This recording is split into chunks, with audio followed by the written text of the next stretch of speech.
여호수아서 24장 14절부터 28절까지의 말씀입니다.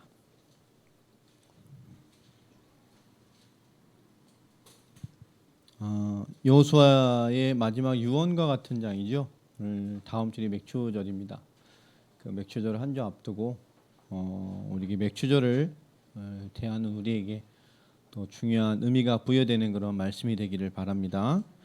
여호수아서 24장 14절부터 28절까지 우리 천천히 한 절씩 교독하겠습니다.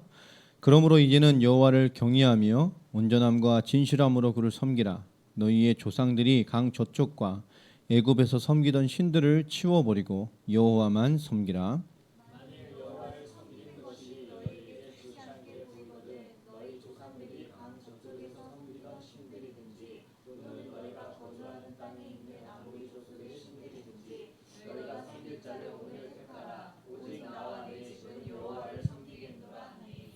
백성이 대답하여 이르되 우리가 결단코 여호와를 버리고 다른 신들을 섬기기를 하지 아니하오리니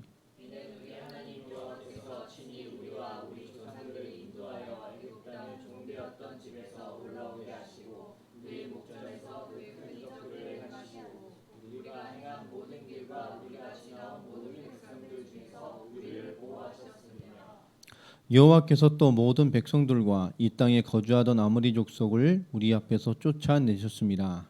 그러므로 우리도 여호와를 섬기리니 그는 우리 하나님이심이니이다 하니라.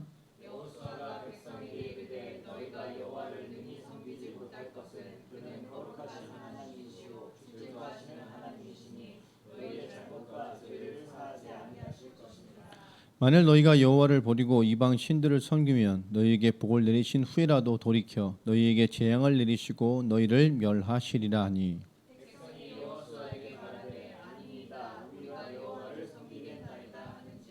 여호수아가 백성에게 이르되 너희가 여호와를 택하고 그를 섬기리라 하였으니 스스로 증인이 되었느니라 하니 그들이 이르러 우리가 증인이 되었나이다 하더라.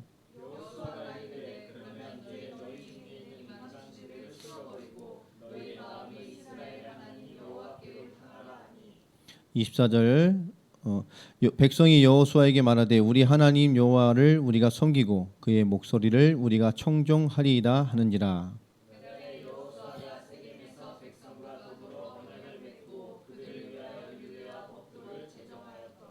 여호수아가 또 이 말씀을 이 모든 말씀을 하나님의 율법책에 기록하고 큰 돌을 가져다가 거기 여호와의 성소 곁에 있는 상수리 나무 아래 세우고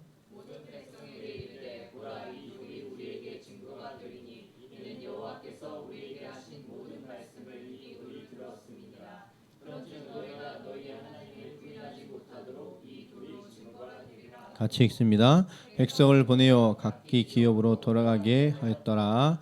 아멘. 이스라엘 백성이 하나님 앞에 언약을 체결한 그 언약 체결식이죠. 그것을 큰 바위 위에 새겼습니다. 고대 근동지방에서는 중요한 계약이나 언약이 있으면 이렇게 돌에 새겼습니다. 그럼 하나님의 율법도 돌판해 주신 것은 돌에 새겨진 것이죠. 언약, 계약에 굉장히 중요한 의미가 있습니다. 영원한 언약, 영원한 계약이라는 거죠. 그래서 변하지 않는 돌 위에 이 새겨놓는 어떤 이스라엘 백성과의 굉장히 중요한 가나안 땅, 약속의 땅에 와서 그들 약속의 땅에서 하나님과의 언약을 다시 체결하는, 다시 한번 하나님과 그 언약의 율법 앞에 계약을 맺는 그런 모습입니다. 근데 그 언약의 주체의 내용을 깊게 보면 갱신하라 삶을 돌이켜라 하나님 앞에 삶을 살아라라는 것보다는 오늘 말씀의 전체적인 것을 보면 하나님을 회복하는 것을 굉장히 강조를 합니다.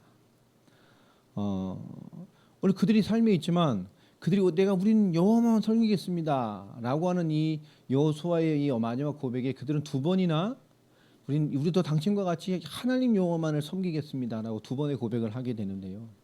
그 두 번의 다짐을 받은 이후에 우리 23절에 보면 이런 말씀이 있죠.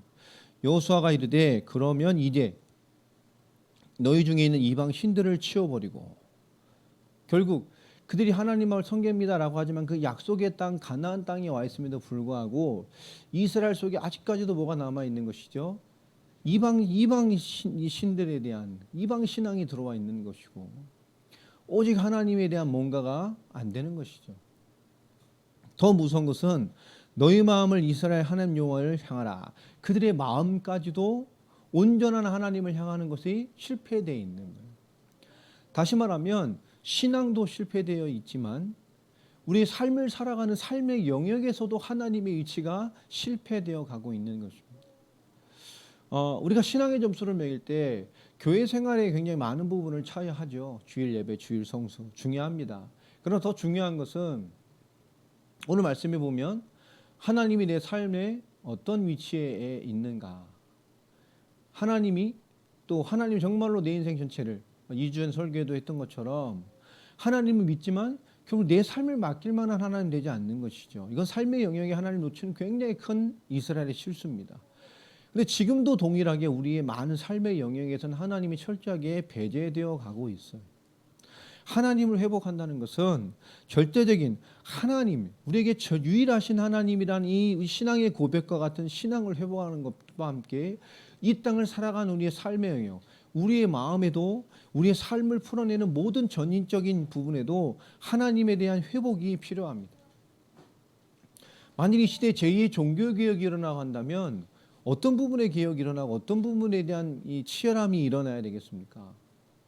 어찌 이 시대에 보면 삶의 하나님의 위치를 잃어버린 시대가 되어버린 게 참 많아요. 몇십 년 전보다 보면 지금의 교회 교육이나 교리적인 교육이나 많은 성경의 연구의 부분은 정말 너무너무 발전을 했습니다. 그러나 결국 그런 발전하는 많은 말씀에 대한 풍성함, 많은 교리적이고 많은 이런 교육에 대한 많은 것들을 넘어서서 결국 이 시대 크리스찬들이 약화된 것은 뭐냐 하면 결국 삶의 하나님을 잃어버린 것입니다.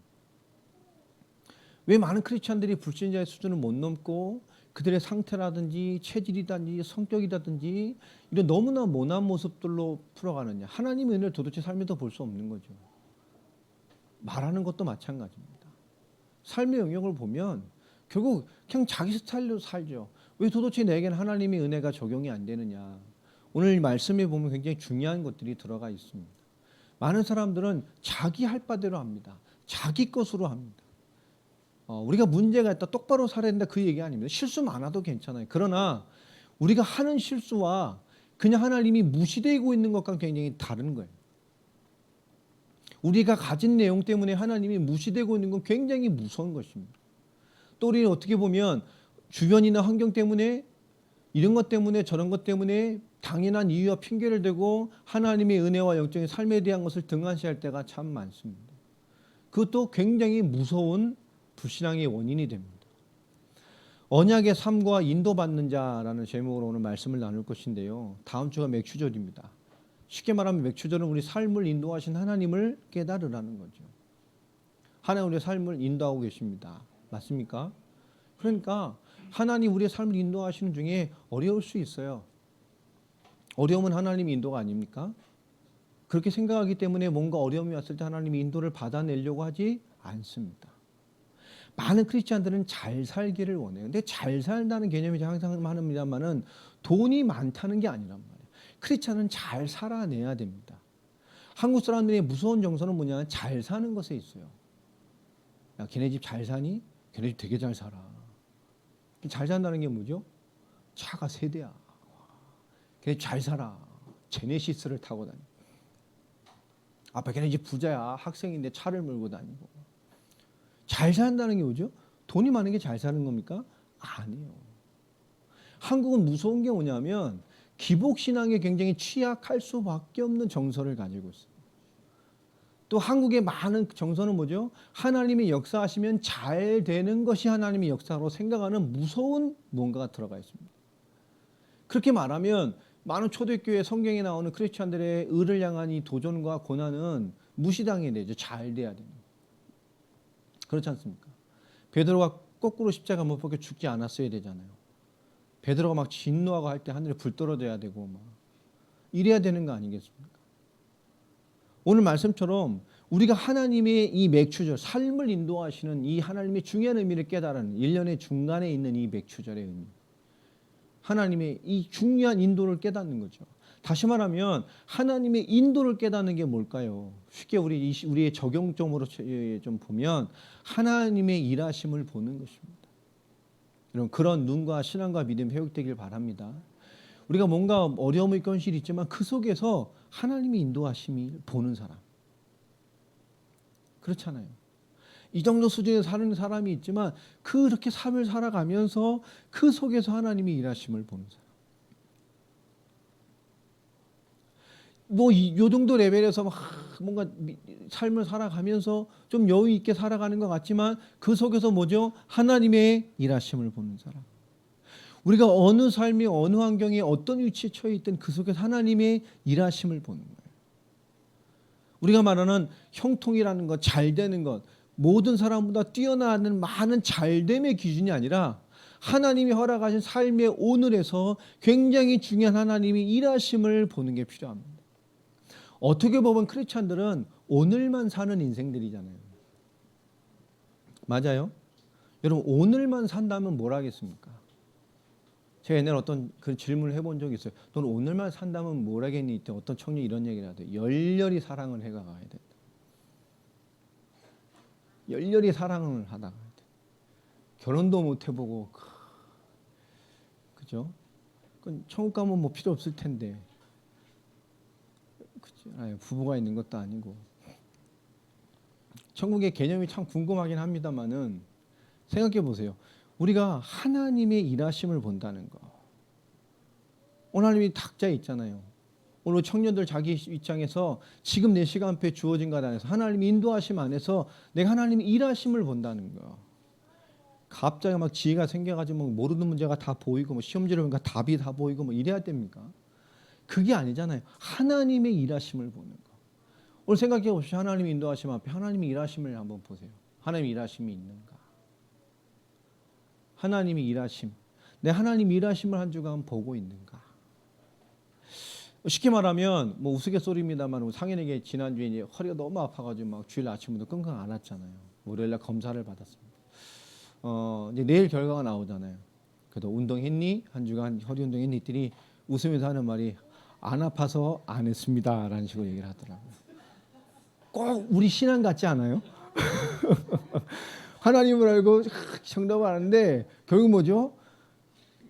꼭 그렇죠. 꼭 우리 신앙 같아요. 정답을 아는데, 그죠? 그렇잖아요. 요즘에는 아프니까 청춘이다. 그럼 뒤에 하는 말이 붙죠. 뭐가 붙죠? 뭐 개소리다, 뭐 이런 거. 그렇잖아요. 박명수의 어록들이 참 많잖아요. 늦었다고 생각할 때가 늦은 거다. 뭐 이런 거라든지. 뭐 이런 거잖아요. 이게 요즘 시대는 다양한 뭐가 있지 않습니까? 근데 보면 알고 있음에도 불구하고 실제로는 뭐죠? 내 삶의 영역에서는 무시된다고 해야 되는 건가요? 귀찮다고 해야 되는 건가요? 참 힘들죠. 운동도 힘듭니다. 매일 운동한다는 게 힘들죠. 여러분 매일 한 3만 보를 걷는다면 어떻게 될까요? 꽤 많은 거잖아요. 그러니까 우리가 뭔가 운동을 한다고 하는 것도 힘들어요. 뭔가 지속을 한다는 거. 그런데 그것이 계속되는 힘을 얻으면 어떻게 될까요? 그건 또 다른 얘기가 되죠. 자, 하나님의 일하심을 본다는 것 중에 가장 중요한 게 뭐냐면 우리에게 계속 되어지는 힘을 얻는 겁니다. 우리가 영성의 해답도 뭐죠? 계속 되어지는 힘을 얻는 거예요. 많은 크리스찬들이 안 됩니다. 무언가를 못 넘어서죠. 그게 뭐예요? 계속되는 힘을 못 얻기 때문에요. 많은 크리스찬, 요즘 많은 한국 교회들이 치유를 많이 강조하죠. 회복을 많이 강조합니다. 갱신을 많이 강조합니다. 하나님을 바라보고 막 무슨 치유 다방면에 막 얘기를 많이 해요. 생각의 변화, 갱신. 근데 잘 안 되죠. 많이 하지만 왜 그럴까요? 계속되어지는 그 힘을 못 누리기 때문이에요. 우리가 하나님의 사람으로 많은 것이 바뀌어야 됩니다. 복음을 위해 방해되는 것이라면 바꿔야 돼요. 자, 오늘 형통의 기준이 아닌 하나님의 일하심은 형통 잘 되는 것 그 기준이 아닙니다. 하나님의 사람으로서의 뭐요? 그 올바른 길을 가는 거예요. 실수가 있을 수도 있습니다. 상황에 따라 있을 수도 있어요. 근데 지금 하나님이 전체적으로 얘기하는 것은 그것이 아닙니다. 우리가 보여지는 실수에 대한 것을 많이 하나님이 책망하시는 것이 아니에요. 하나님의 근본적인 실수를 책망하는 거예요. 굉장히 의롭고 참 성실하게 사고 직장생활을 잘하는 사람인데 어느 날 우연치 어느 날 그 개인적으로 뭔가 실수를 했어. 여러분, 그러면 그거 많은 부분 개인적인 실수가 있어졌지만 그 사람의 많은 아는 사람들 그 실수를 어떨까요? 덮어줄까요? 그냥 이해하고 넘어갈까요? 근본의 삶을 아는 사람들은 이해되는 거예요. 그렇죠? 그러나 그 근본의 삶이 끊임없이 반복되는 뭔가 문제를 많이 가지고 있다가 어느 날 문제가 터졌어. 그럼 어떻게 될까요? 그 결론으로 모든 게 계속되어져 버리죠. 자, 우리가 그렇게 끊임없이 평상시에 그 개인적으로 나타내고 발휘되고 드러내는 자기의 무언가가 굉장히 중요합니다. 그게 하나님 역사를 판가름주는 요소가 되어져요. 매일 우울한 사람이 어느 날 더 우울해지면 우울한 것이 굉장한 문제가 되어지죠.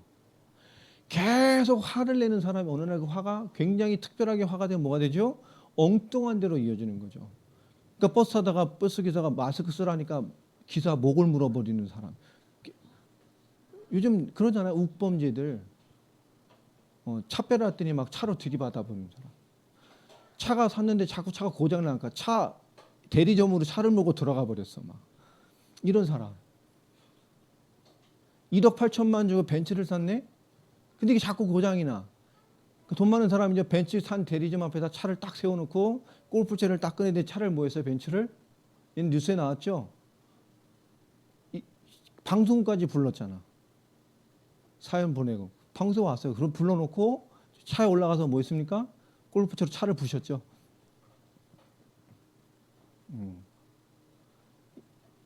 좀 생각해 보세요. 그게 뭐죠? 늘 뭔가 화가 있는 그 뭐가 어느 날 특별히 되니까 다른 문제가 된다니까. 버스 타는데 내리라 그랬다고 뭐 어떻게 기사 목을 물으니까 달려들어서. 우리 참 희한한 놈 많다 하지만 그런 일들이 우리 주변에도 많단 말이에요. 이것은 뭐냐면 자기의 평상시에 가지고 반복되는 무언가가 결정적인 때 무언가로 나타나지는 거예요. 우리가 그래서 하나님의 사람으로서 올바르게 가는 길들이라는 것은 행위적인 결단을 넘어서는 굉장히 다른 의미가 있습니다. 율법을 준행한다는 것은 그저 말씀을 잘 지키는 게 아니라 그러니까 일생을 두고 끊임없이 계속되어지는 힘이 없으면 불가능한 거잖아요. 그 불가능하기 때문에 하나님은 선지자 제사장 왕을 세워서 하나님의 은혜로 말미암아 계속 하나님의 사람으로 살아갈 수 있는 은혜를 주신 거예요. 구약이 그렇죠.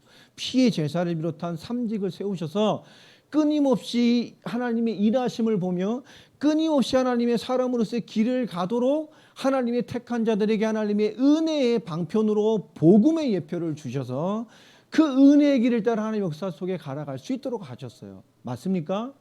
이거 중요한 겁니다. 우리 신약의 개념의 구원의 개념으로 봐도 동일한 원리잖아요. 하나님의 공로 아니면 도저히 소망 없는 창세기 3장에 있는 우리를 하나님의 선지자 제사장 왕 대신 이 그리스도의 삼직의 비밀을 통해서 십자가와 부활의 은혜로 말미암아 아무 공로 없이 그리스도의 은혜를 주셨어요.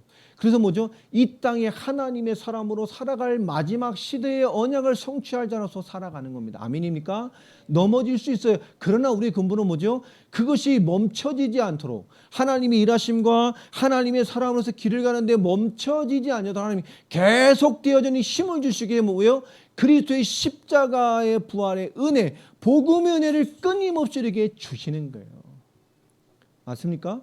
그러니까 내가 넘어지는 거에 앉는 것보다 더 중요한 것은 뭐죠? 끊임없이 그리스도의 십자가의 은혜, 하나님의 일하심과 하나님의 은혜 길을 가는 그 은혜를 계속 붙드는 거예요. 여러분, 올바르게 살려가는 것보다 하나님의 은혜를 붙들고 가는 거예요. 그러면 하나님의 주변과 만남과 상관없이 나의 굉장히 중요한 하나님과 나와의 관계 속에 인도를 받게 돼요. 성경은 기복신앙을 말하는 게 아닙니다. 그러나 기복신앙으로 설명하기 좋은 구절들이 참 많잖아요. 그렇죠? 나가도 복을 받고 들어와도 복을 받고 그냥 뭐 들에도 복을 받고 집 뭐 창고에도 복을 받고 자녀도 복을 받고 참 복죠. 하나님도 형통할 것이다. 네 자기 잘 될 것이다. 뭐 하나님 뭐 봄이 하나님께 한 말이죠. 그러나 그 복을 주기 위해서 하나님 한 게 아니잖아요. 기준은 뭐였죠? 하나님의 언약을 성취해 가는 겁니다. 자, 우리 성경은 기복신앙이 중심이 아닙니다. 예수 믿는 것도 잘 살려고 믿는 게 아닙니다. 그죠? 또 예수 믿는 근본은 뭐죠? 하나님의 사람으로 잘 살아가는 거예요. 자, 이 기복신앙이 아니라 성경은 하나님의 계획을 말합니다. 하나님의 말씀, 하나님의 언약. 또 하나님의 사람이 가야 할 길을 가게 하는 것이 성경입니다. 다시 말하면 하나님의 계획, 하나님의 말씀, 그 하나님의 언약, 하나님의 사람의 갈 길을 보여준 이것을 쉽게 말하면 이것이 뭐죠? 하나님과 함께하는, 또 하나님이 우리에게 형통하게 하는 가장 안전한 것임을 설명하고 있어요. 여러분, 하나님의 계획 가운데 있는 게 가장 형통한 거잖아요. 안전한 거예요. 하나님의 말씀과 언약의 의미를 이해하고 있는 것이 하나님과 함께하는 것입니다. 이게 가장 안전한 거예요. 그게 형통의 길로 우리 인도해 가죠. 어떤 상황이 있는데 형통한다니까요. 문제가 왔는데 문제가 그 속에 하나님의 또 다른 인도 속에 우리를 가게 한단 말이에요. 또 하나님의 길을 걸어가는 답들을 올바로 보게 만들죠. 우리가 하나님과 함께 한다는 것이 지금 창세기 3장 이후에 범죄한 인간 이후에 인간의 삶과 생존이라는 그 기준에서 하나님과 하나님의 축복을 놓쳐버린 이후에 인간은 삶의 영역으로서의 싸움으로는 존재로서 위치가 바뀌어져 버렸어요. 그러니까 삶과 생존의 존재가 더 붙어버려요. 그 이유가 가장 중요한 것으로 붙어버린 거예요. 그래서 우리나라 옛말에도 목구멍이 포도청이다 뭐 이런 거 있잖아요.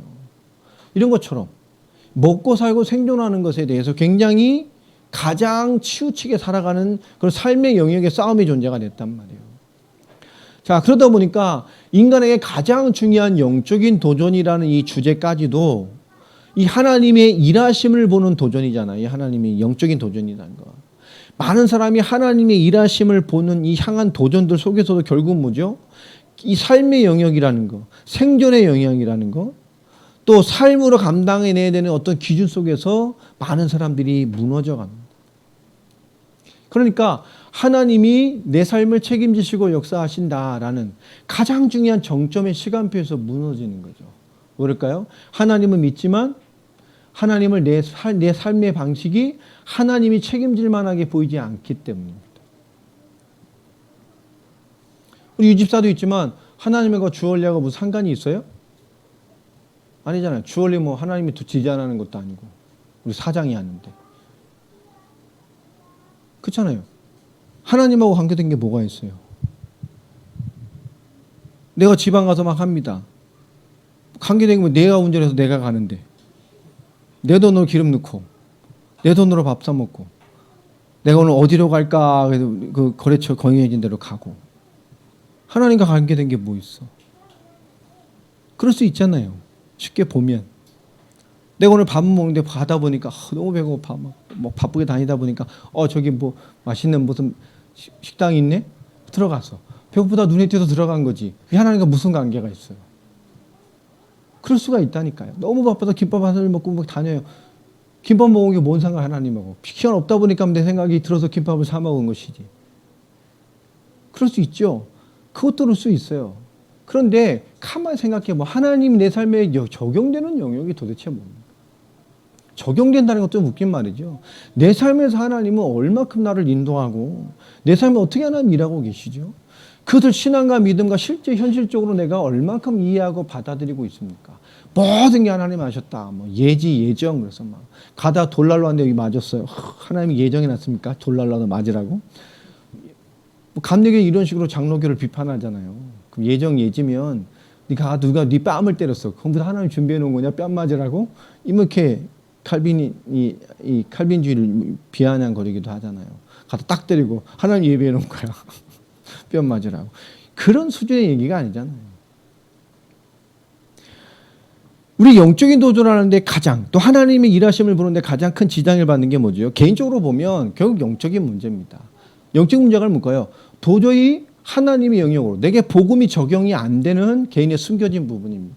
영적 문제예요. 이건 성격, 기질, 체질, 여러분 남놈으로 어떤 뭐 불안, 또 여러분 시달리는 어떤 문제들, 그죠? 악몽을 꾼다든지 실제 정신 문제가 있든지 불안에 시달리든지 남의 몸으로 어떤 중독이 있다든지 또 어떤 대체로 어떤 질병이 있다든지 설명 못하는 뭔가의 주기적인, 이건 끊임없이 뭔가 하나님과 역사 속에 나아가지 못하는 영적인 문제가 있습니다. 도대체 영적으로 성장하지 못하는 것도 영적 문제죠. 중요한 순간마다 불신자가 되는 것도 영적인 문제죠. 중요한 순간마다라도 개인적으로 실패되고 그 바닥적인 신앙과 바닥적인 삶으로 돌아가서 불신자의 삶을 선택하는 게 영적 문제죠. 그것이 하나님 그 사단이 계속 역사합니다. 그 수준을 못 벗어나는 거죠. 분명히 개인의 영적인 문제들, 또 독특한 영적 문제가 있습니다. 정신 문제라든지 육신 문제라든지 독특한 문제로 드러난 영적 문제가 있어요. 실제로 귀신과 악신이 들려서 시달리는 정신 문제 굉장히 많지 않습니까? 많은 사람은 영적인 것을 모르기 때문에 그런 개인의 영적인 문제들을 잘 모릅니다. 이런 개인의 영적인 문제가 반드시 우리가 하나님을 향한 영적인 도전에 영향을 줍니다. 또 그 개인의 영적 상태를 비롯한 이 내적인 상태도 반드시 영향을 주죠. 이 거룩한 영적인 도전에 우리의 기질과 성격도 영향을 줍니다. 급하고 막 이런 사람보다는 좀 유하고 여유가 있는 사람들, 하나님 인도를 받아낼 생각을 하는 사람, 말을 좀 느린 사람들이나 이게 급하지 않은 사람들이 성령 인도 받는 데 굉장히 앞서 있죠. 왜 그럴까요? 자기 기질과 이 성향이 하나님 인도를 막아버려요. 사고 다 쳐둔 애 사고를 하죠. 문제를 다 커지게 막고 폭발시켜 놓고 하죠. 정말 하나님 인도를 받는 사람이면 문제되기를 안 되고 폭발되지 않게 해야 됩니다. 왜냐? 사람이 폭발되고 나면 수습하는 데 문제가 많이 생겨요. 길도 마찬가지입니다. 분노하고 성내미가 이 하는 것들이 얼마나 무서운 영적 파괴를 주는지 모릅니다. 폭격을 계속 맞는다고 생각해 보세요. 폭격을 맞는 현장은 정말 회복하기 힘든 거예요. 또 개인의 기질 성격뿐만 아니라 개인의 삶의 질도 실제 영향을 줍니다. 그렇기 때문에 영적인 삶을 도전하고 하나님의 인도하심을 볼 때 우리가 하나님의 영향을 받는 많은 것들이 있어요.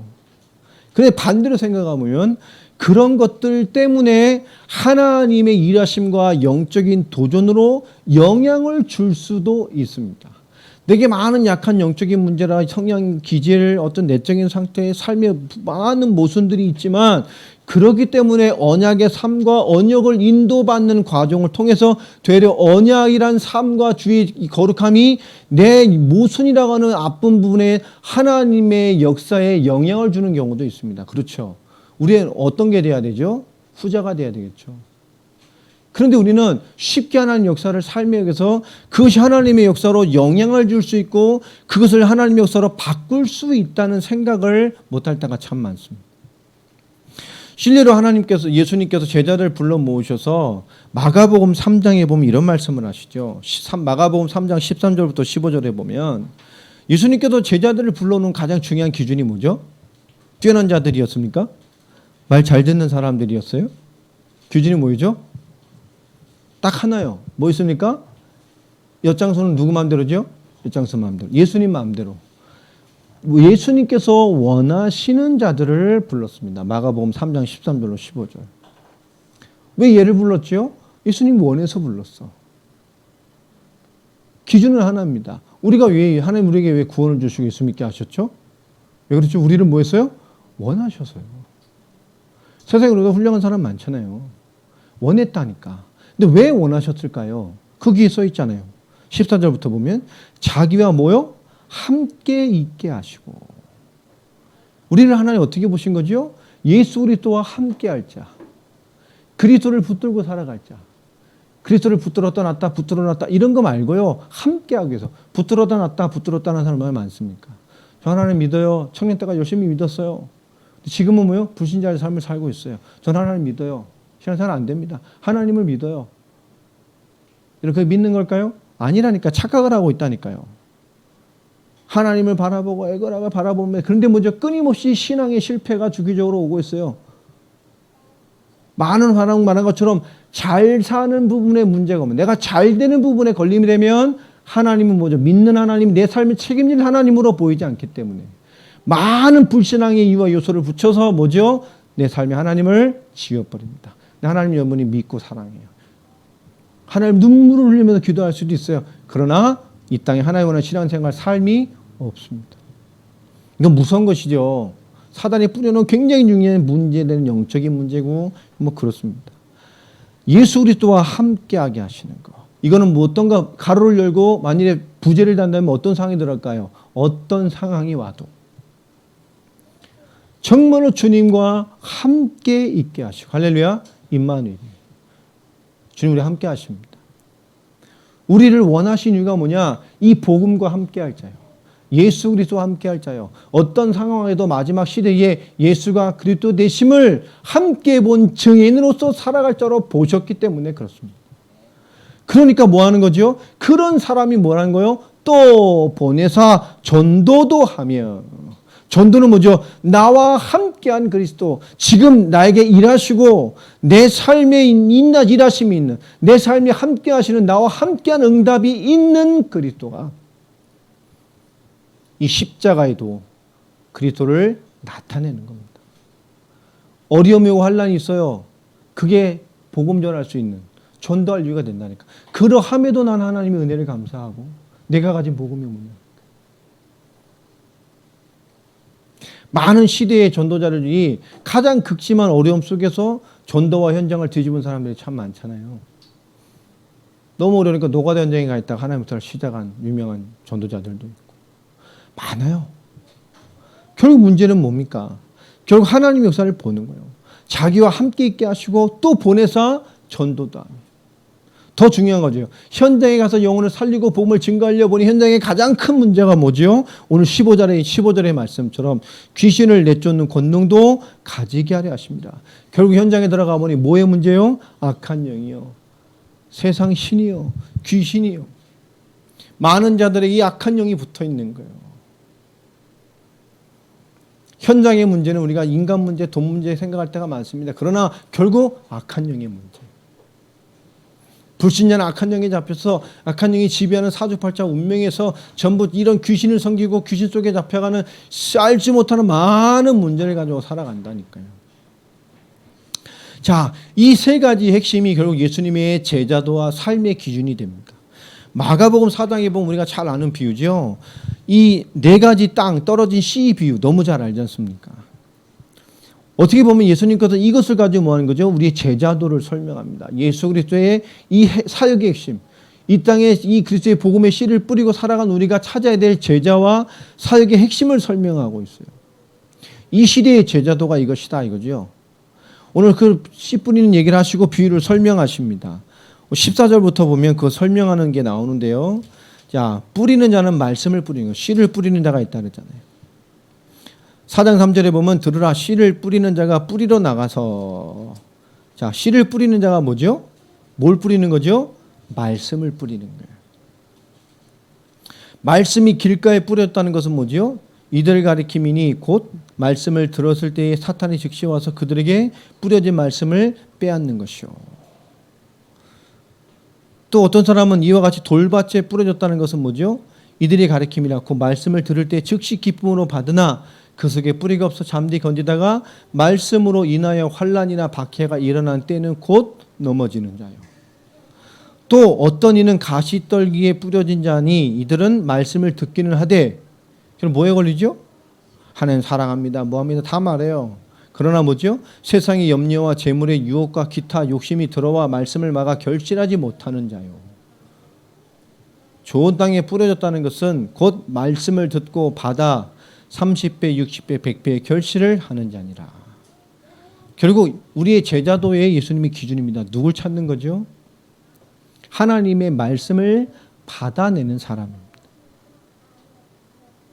그 열매를 맺는 겁니다. 하나님의 말씀을 다 받았으나 길가에 뿌려진 건 뭐죠? 떠리는 즉시 사단의 통로가 돼서 사단에게 다 뺏기는 거예요. 듣지도 못하고. 오늘 예배 때도 마찬가지, 말씀 못 듣는 사람 있잖아요. 말씀을 하나 안 들어요. 여러분, 그 예배 실패는 인생 실패란 말이 뭡니까? 똑같이 예배 드리지만 안 듣는다니까. 예배 아예 실패를 생각하고 예배 드리는 사람도 참 많습니다. 안 들어 이러고 있는 사람. 어떤 이유가 되든 하나님의 말씀 앞에서 자기의 시간표를 아예 생각하지 않는 사람들도 참 많아요. 그 굉장히 자기의 실패를 가져오는 것이죠. 그렇게 무능한 엘리 제사장의 기도에 하나님 응답하셨어요. 한나의 기도를 통해서 하나님 새로운 시대를 여셨습니다.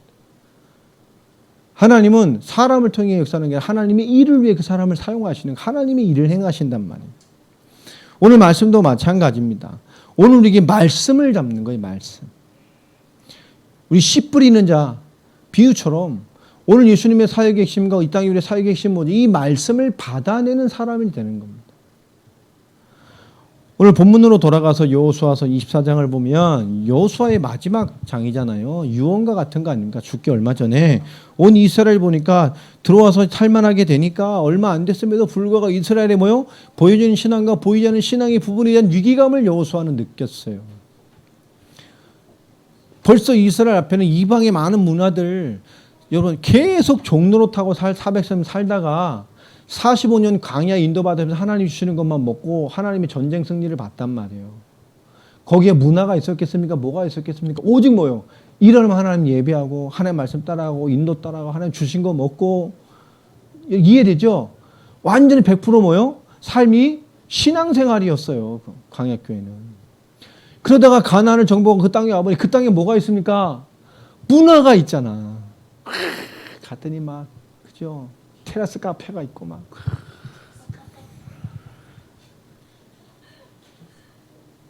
45년 전에 입고 나온 옷을 입고 있는, 그런데 45년 지난 패션을 입고 있는 이 아버님 뭐요? 야, 새로운 패션이 있고 막 여자들이 화장하고 있고 막 이해됩니까? 도시가 있고 막 광야교회에다가 하나님의 예배드리고 막 성만만 바라보고 막 이것만 최고인 줄 알았는데 들어와 보니 막 문화가 있는 거예요. 우와.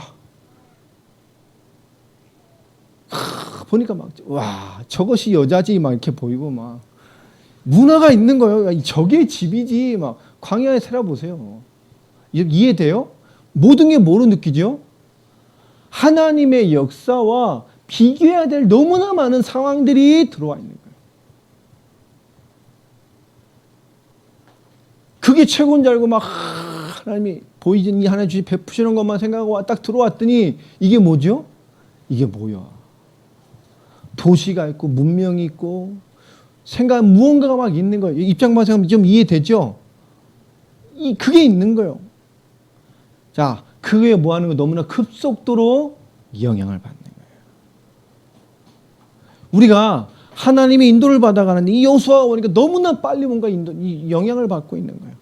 그리고 한 말 아닙니까? 14절 보면 그러므로 이제는 여호와를 경외하며 온전함과 진실함으로 그를 섬겨라. 그죠?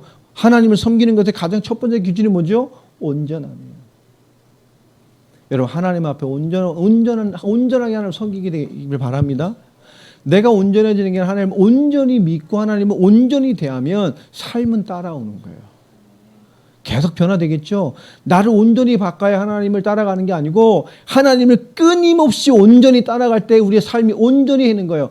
90%가 문제 있어도 10%의 온전함을 가지고 끊임없이 온전한 하심을 끝까지 의뢰하고 신뢰하고 그님을 계속 봐면 그것이 우리를 더 온전하게 만들어가는 겁니다. 많은 것 순서가 바뀔 때가 많아요. 여러분 하나님의 앞에 하나님을 온전히 따라가기 바랍니다. 하나님을 온전함과 진실함으로 섬기는 거예요.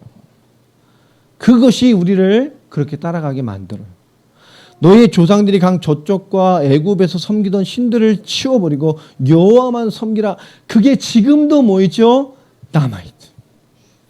어떻게 살아남았는지 모르게 남아있는 거예요.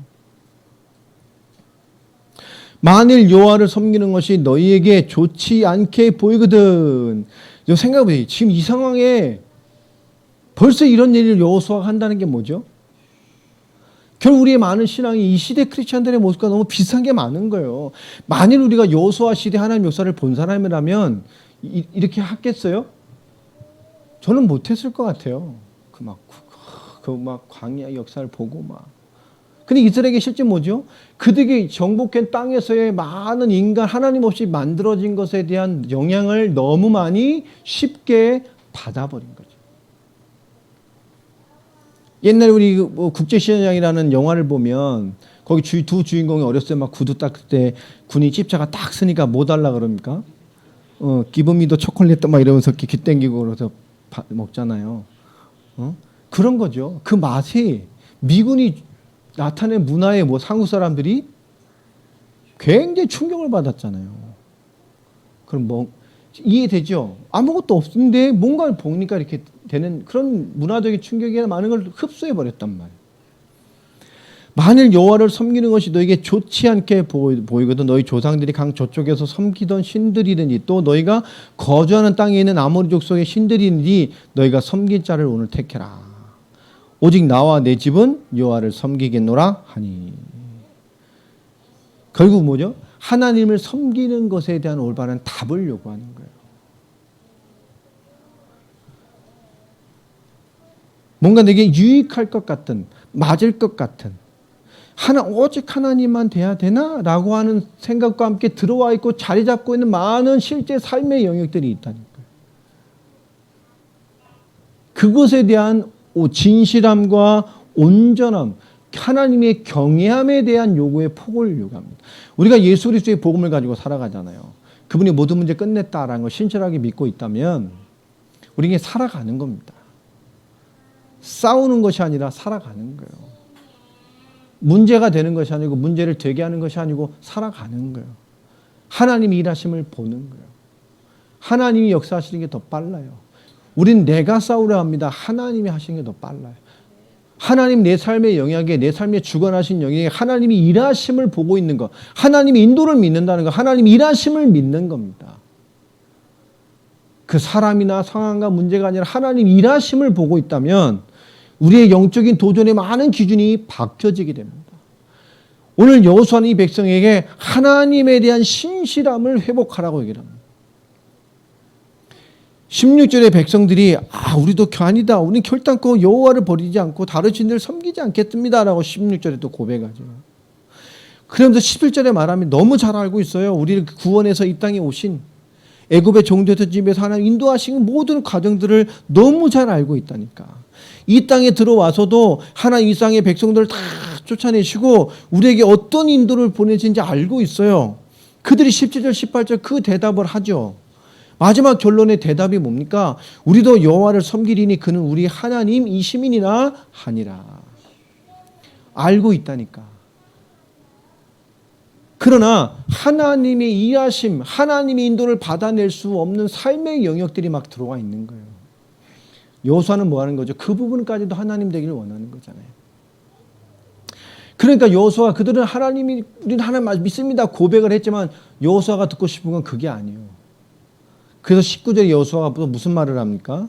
여호수아가 백성에게 이르되 너희가 여호와를 능히 섬기지 못할 것은 믿는 하나님, 내가 섬기는 하나님, 날 구원하신 하나님을 믿는 수준으로는 이 땅의 삶에서 하나님을 섬겨내는 삶을 살 수가 없어요. 다시 말하면 그 성도의 수준으로는 이 땅의 마지막 시대에 언약을 성취하는 세계복음화 완성을 향해서 오직 예수가 그리스도시고 예수 믿으세요, 잘 믿으세요가 아니라 왜 예수를 믿어야만 하는가에 대한 답을 줄 수 있는 인생을 살 수 없다는 겁니다. 그리스도가 답이 되지 않으면 그리스도가 답된 인생을 줄 수 없다는 거예요.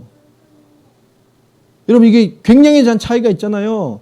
내가 잘되고 삶의 영역에 응답을 받아야만 예수를 말할 수 있다고 예수 믿으세요가 복음이 아니잖아요. 왜 예수를 믿어야 합니까? 초대교회는 그걸 전했다니까요. 성경은 그걸 말하고 있단 말이에요. 왜 메시아가 오셔야 됩니까? 그분이 하실 일이 있기 때문에. 우리는 왜 예수를 믿어야 되는가를 말하는 사람이 되어야 됩니다. 당신의 그 문제에 왜 그리스도가 답인지를 말하는 사람이잖아요. 당신이 잘 살아야 됩니다. 해결될 겁니까? 치유될 겁니까? 아니라 당신에게 필요한 건 그런 상황이기 때문에 그리스도가 필요한 거예요. 왜 예수 믿어야 됩니까? 성경은 왜 예수만이 답이라고 말합니까? 하나님 인간의 수많은 문제와 수많은 상황 가운데 왜 하나님이 인간에게 마지막 해답으로 성경을 통해서 그리스도를 말하고 있습니까? 메시아를 약속하셨고 메시아라고 예수를 보내셨습니까? 초대교회 사도들은 예수가 그리스도이심을 성경을 통해 증언하고 그 모든 사역과 인생의 생명을 들여갔어요. 예수를 어떻게 믿는 것인가 중요한 거예요. 지난주 말씀처럼 예수를 그리스도로 믿는 것만큼 중요한 게 없어요. 그 의미를 이해하는 것만 중요한 게 없다니까요. 하나님을 진실함과 온전함으로 정말로 하나님을 알아야 하나님이 원하시는 삶의 인도를 받아낼 수 있는 것처럼 우리가 정말로 복음을 이해하고 있어야 복음을 나타내는 삶을 살아간단 말이에요. 그들이 하나님을 알고 있는 것, 여호수아는 그 말을 듣고 싶은 게 아닙니다. 그래서 말하는 걸 너는 하나님 못 섬긴다. 왜요?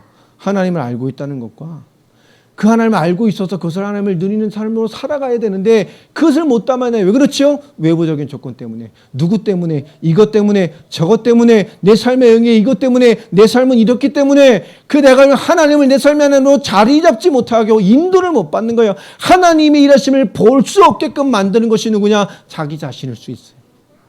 지금 여호수아는 뭐지? 그 어마어마한 하나님을 너희는 그 삶에 계신 하나님으로 볼 수 없다는 것을 말하는 거예요. 너는 못 섬겨.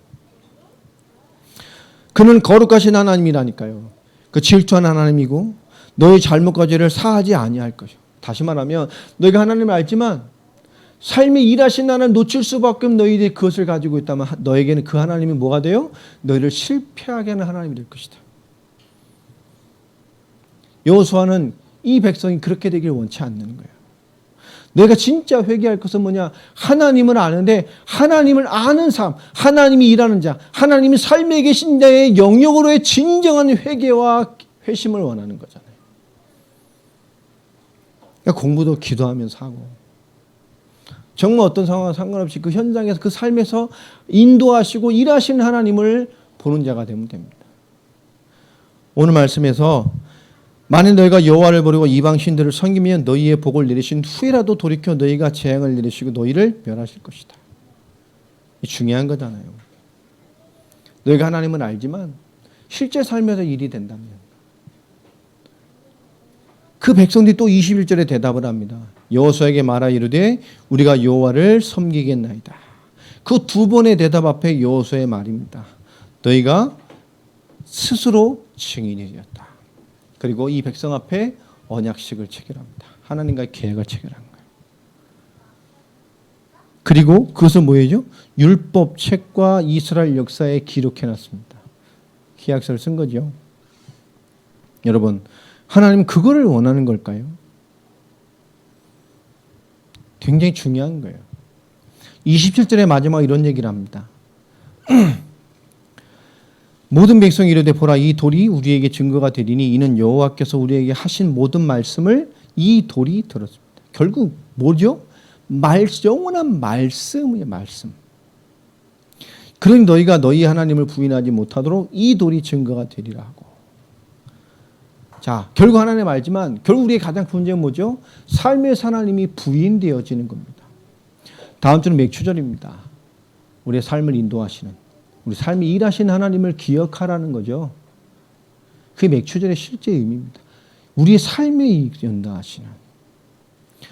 오늘 우리가 하나님의 인도, 상황이나 상태와 상관없는 하나님을 향하는 것, 하나님의 법을 향하는 것, 하나님의 일을 보는 것, 이 길가, 이 길 위에 서 있는 신앙의 도전들이 시작되길 바랍니다.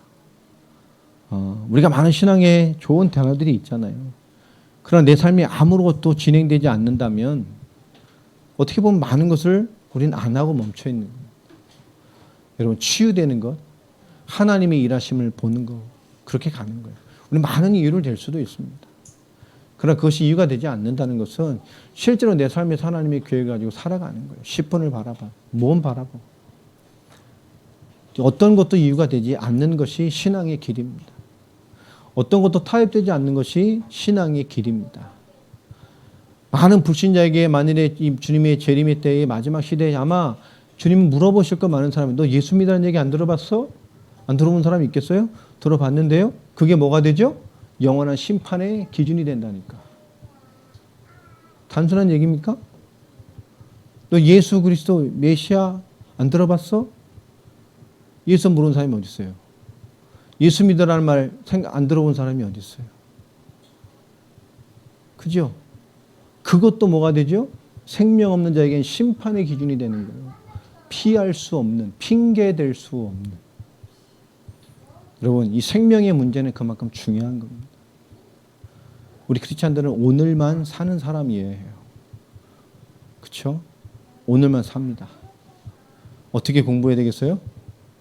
내일이 없는 사람같이 공부를 해야 돼. 오늘만 살아요.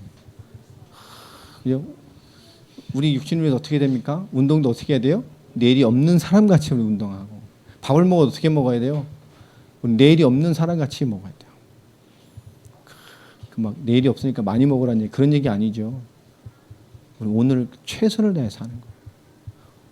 최선을 다하는 거지 막 미친 듯이 살라는 얘기 아닙니다. 오늘만 사니까 막 300%를 살으라는 얘기입니까? 아니에요. 주어진 시간 안에서 주어진 삶의 그것에 뭐예요? 모든 것에 의미를 부여하고 살으라는 거예요. 의미를 부여하고 그 모든 게 하나님의 일하심과 그 속에 하나님이 원하시는 삶이 있기 때문에 의미가 있는 거예요. 하나님 나를 왜 이렇게 전국으로 돌아다니게 하실까? 하나님의 일하심과 하나님의 삶의 인도하심이 있기 때문에 살아가는 거예요. 오늘날 이렇게 힘겹게 어렵게 많은 일을 하며 살아갈까? 그게 기준이 아닙니다. 그 속에 하나님의 일하심이 있고 하나님이 나를 통해 살아가게 하실 길이 그 속에 있기 때문에 하게 하시는 거예요. 여러분 그 인도를 담아내시길 바랍니다. 그 모든 것 속에서 그 삶의 모든 순간에 하나님의 인도를 받아내고 기도하고 살아가는 자가 되는 거예요. 그렇게 살아가는 자가 삶의 순간에 상황이 주어지고 만남이 주고 하나님의 뜻이 이루어질 때에 내가 믿는 하나님, 나와 함께 하시는 하나님, 내 삶을 주관하시는 왜 예수를 믿어야 되고 예수님이 누구신지를 말할 수 있고 그에 대해 정확한 답을 줄 수 있는 이 땅의 제자가 되는 거예요. 그 자가 하나님의 말씀을 놓치고 좀 반짝하다가 없어지고 삶과 육신과 경제 문제만 하나님 버리고 하나님을 도저히 따라갈 수 없는 삶에 영위하는 자가 아니라 삶이 하나님 있는 자의 삶을 살아가는 것입니다. 당신이 내가 볼 때 나보다 훨씬 어려운데 왜 이렇게 하나님이 뭔가 설명할 수 있는 뭔가가 있고 삶이 그러냐? 답 줄 수 있다니까요. 내 자랑하는 것이 아니라 답을 줄 수 있어야 돼요. 나와 함께 하신 하나님의 답을 줄 수 있어야 돼요. 내 삶을, 내 경륜을, 내 경험을 얘기하는 겁니다. 우리 성경이 말하는 왜 예수를 어떻게 믿어? 그분이 누구신지를 말할 수 있어야 돼요. 예수 그리스도, 그분은 모든 문제 해결하신 분입니다. 전 인류의 과거, 현재, 미래의 모든 죄 문제를 끝내시고 우리 오늘과 우리 모든 영원한 삶을 하나님 함께 인도받게 하시는 분입니다. 오늘 한 주간 삶에서도 그런 온전한 하나님의 삶을 추구하는 중요한 답들이 주어지고 인도받는 언약의 사람들이 되기를 예수 그리스도 이름으로 축원합니다. 한 주간 기도하시면서 맥추절의 의미 속에 중요한 기도를 담고 기도 제목도 정리하시고 또 중요한 마음을 한 주간은 이 하나님 앞에 의미 있는 예물도 준비하시고 그런 시간표 속에 중요한 계획들을 인도만 한 주간이 됐으면 좋겠습니다. 내 삶에 계신 하나님의 위치를 회복시키는 내 삶에 계신 하나님의 일하심을 볼 수 있는 자들. 어떻게 보면 내 삶에 계신 하나님을 내 스스로가 없애버리고 있는 때가 더 많을 수 있어요. 여러분 어떤 것 속에서도 하나님을 인도를 받아내고 삶의 하나님이 계신 자가 되어지는 충만한 주역들이 되기를 주의 이름으로 축원합니다. 기도하겠습니다. 하나님 감사합니다. 오늘도 말씀 주셨습니다. 그리스도 안에서 충만한 은혜와 응답을 주시고 하나님의 계획을 인도받게 하시며 하나님의 선하신 계획을 따라 함께 가는 저희들의 삶이 되어지도록 주님 은혜를 더하여 주옵소서. 다음 주가 맥추절입니다. 하나님의 언약을 따라 그 하나님의 광야의 길을, 광야의 교회 생활을 하나님의 언약의 땅에서의 첫 열매로 감사를 올렸던 그들을 인도하시고 역사하셔서 마침내 그 땅의 축복으로 인도하셨던 하나님의 계획을 바라보고 삶에 일하시며 삶에 인도하시고 삶에 계신 하나님을 회복하는 맥추절의 참된 의미가 우리에게 회복되는 귀중한 절기가 되게 하여 주옵소서. 그냥 하나님 형식적인 날짜의 절기가 아니라 한 주간 정말 기도하고 묵상하며 우리의 삶의 의미가 회복되고 감사와 찬양과 충만으로 맞이하는 절기가 되도록 하나님 은혜를 더하여 주옵소서. 주 예수 그리스도